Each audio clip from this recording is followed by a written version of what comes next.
Ci è arrivata notizia, segnalazione del liceo Foscarini di Venezia questa mattina che ha registrato 12 gradi di temperatura, ben 6 in meno rispetto alla normativa nazionale che sancisce 18 gradi come temperatura minima per fare le lezioni.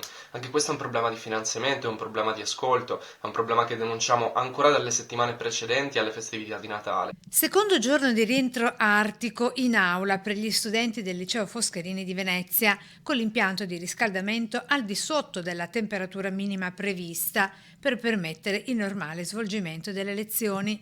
È quanto denuncia la rete degli studenti medi del Veneto.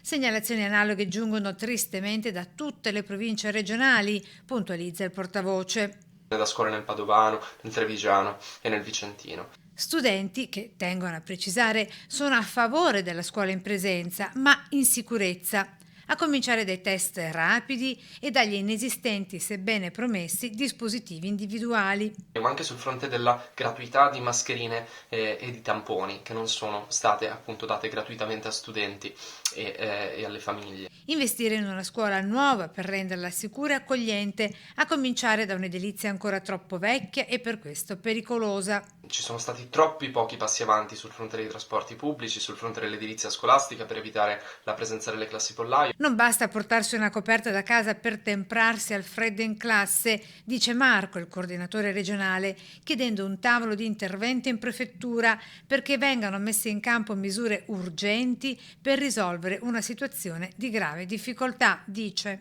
E chiediamo di riessere messi al centro delle priorità politiche in questo momento, per garantire la nostra didattica ma anche la nostra salute mentale.